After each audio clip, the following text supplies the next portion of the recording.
Hey everybody, Nick here, and today I'm going to try and do a disassembly and maintenance on this little guy right here. This is the CKF Ratata, or Ratata, something along those lines. Either way, it's named after a freaking Pokemon, whatever.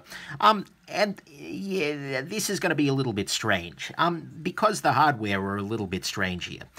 What you'll notice is that not only are they using slot hardware, which is fine, but they're using off-center slot hardware, and unfortunately they're using black DLC off-center slot hardware, and that tends to be tricky because the DLC coating is going to make it a little bit harder to properly, well, to unscrew these things without damaging that coating. And because this is a loaner, thank you very much to my buddy Jim, I really don't want to damage that coating.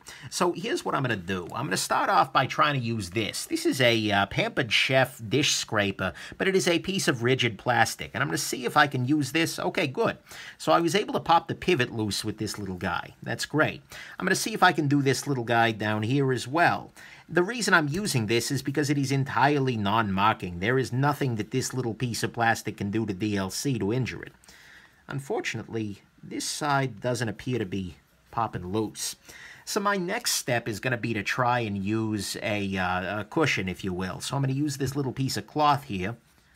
Note you want something thick, and I'm going to see.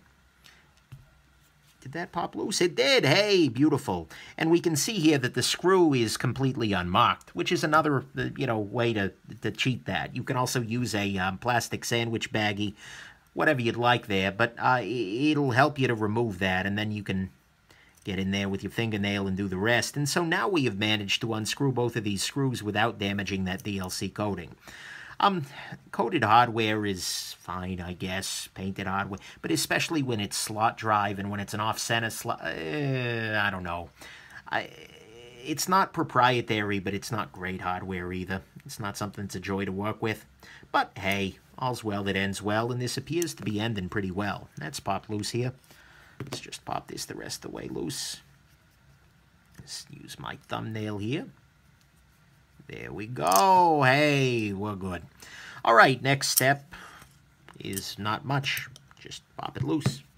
Beautiful. Alrighty. So, now that we've got this popped open, this is kind of neat, actually. So check this out. You can see that the interior of this knife has been fully skeletonized, which is cool. In addition to these cutouts here, they've actually made further cutouts on the inside here to further reduce the weight, which is, well, frankly, respectable. They really gave a damn about making this knife light. Did I thank my buddy Jim for sending this guy along? I don't know. I sure have now. So right now I'm just going to go on ahead and keep wiping here. And wipe out all the various areas, wipe off the lock face, the blade, etc. Knife was running pretty damn good before I did this cleanup, but hopefully it'll be running even better now afterwards. So there we go. This has some sort of a gunk up in there. It's not ideal. Well, I've got this good and dirty. I'll wipe out what I can here. You can see that these skeletonizations, and this is not a knock on this knife, it's just a fact of existence.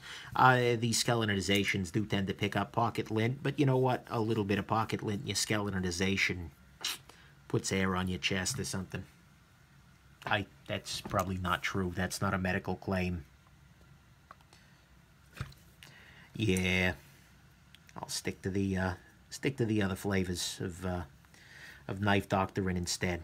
But anyways, the positioning of hair and its relationship with pocket lint aside, so far, it's a CKF. CKF tends to make nice knives, and this is no exception. This is nicely made overall. Cleaning everything out here. Steel lock bar insert, beautiful thing. Over travel stop right here, beautiful thing. Not a hidden clip screw, but it doesn't need to be. This clip, oh, we'll be talking about this clip in the review. That's a-okay. But there we go. So the inside of this guy is cleaned off. The only thing that remains to be cleaned are the bearings. Oh, the bearings. So what we see here are a bunch of tiny little ceramic bearings, which is fine. No problem. And I'm just cleaning them by putting a little bit of isopropyl alcohol on a patch here and running them around like that. Beautiful. My table surface has a little give to it, makes it a little easier to get to all sides. And just let these little dudes dry off a little bit. Oh, clean the pivot. No problem. Ooh, it's a little roady. That's okay. This is a much beloved knife by my buddy Jim. He's been enjoying carrying it and actually kind of had to twist my arm a little bit to send it my way. I initially demurred because honestly, the compound grind thing, I thought that the blade ended here. So, yeah, but I appreciate it. He's a good friend of the channel and a good friend of the Nick. So, that's nice. So, pop this in here. Whoa there. Again, always too much with the freaking lubrication. Even I'm trying to reform at this point. Alright, slide that around in here. And actually, let's go ahead and put the pivot in. A little lubrication up on your pivot here. Beautiful. Slide this up through. So interestingly enough, though, this pivot is indeed free spinning. It doesn't appear that there is any... Yeah, there's nothing stopping this. So it's something you got to be careful about. A free spinning untooled pivot, at least it's got a large surface area, which makes friction-based methods of opening it a little bit easier. But it's not something I'm in love with, nevertheless. So there you go. Okay, let's go ahead and stack this on here. I'm going to use a little tiny bit of this on the detent ball path here. One other thing to note is your stop pin. So there is no stop pin here. Instead, what you've got is this little guy that's built into the blade itself, and it goes from here all the way down to here. I'll see if I can show it off.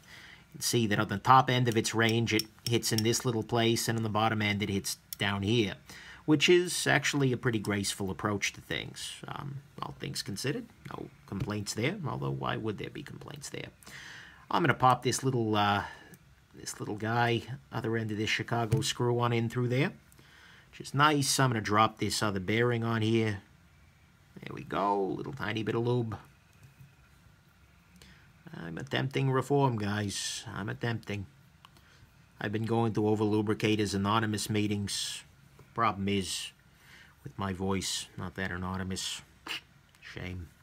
Alright, I'm going to go ahead and drop this little guy onto here. And now, I need to get this...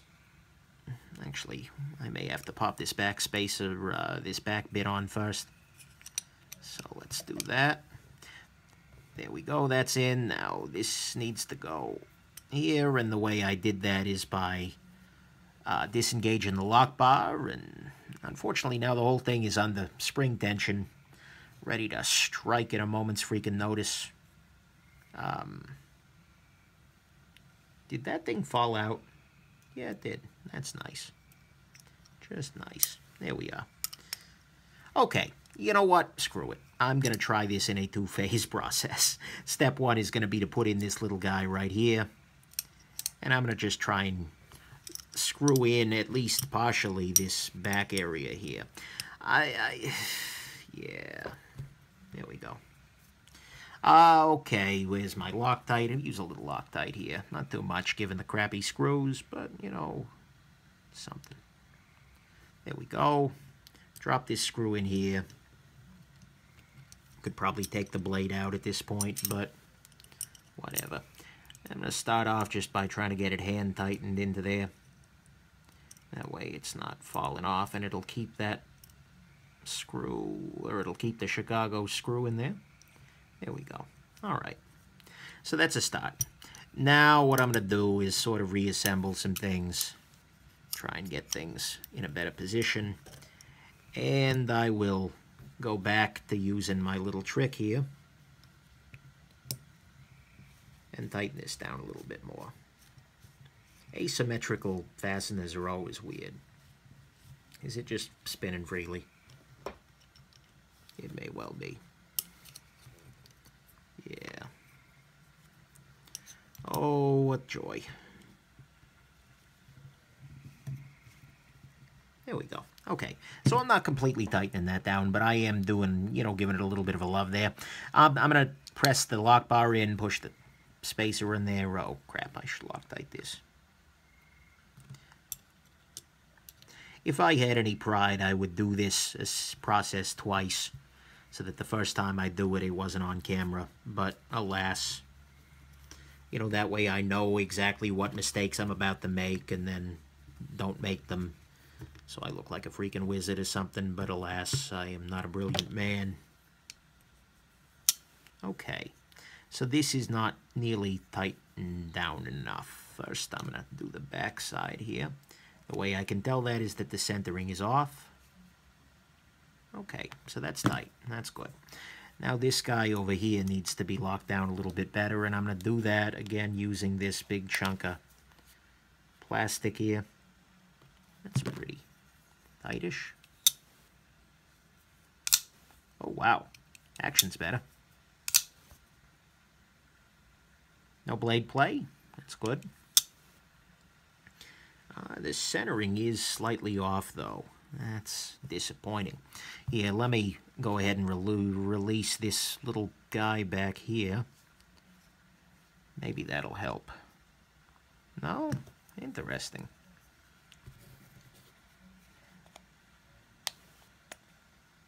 Oh, now this guy is locked in place. I freaking hate these fasteners. Look, they're slot head. I get it, and that's fine and that's good, but people use real fasteners. So I'm using this now as a spacer here, just to push the blade a little bit to the other direction. It's a sign of perhaps not great tolerances that I'm having to go that route to get centering. Come on. There we go. Now when I pop this loose, damn, I still need to tighten the pivot more. Well, nonetheless, put this in here. There we go. That's better. Action's still good. Action's very good. Yeah, that'll do. Centering's back to off again. That's no good at all. Come on, guys. What's up with this? Is that really? And there's blade play. Okay, that means I need to get this tight. Probably I need to tighten the pivot more. So maybe it's already coming loose. Okay, that's tightened down further. There we go.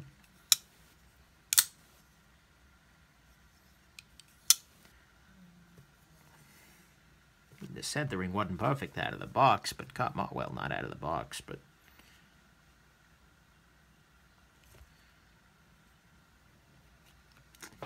let's push it back this direction when I tighten this. Ay, ay, ay. There we go. Now we close it again.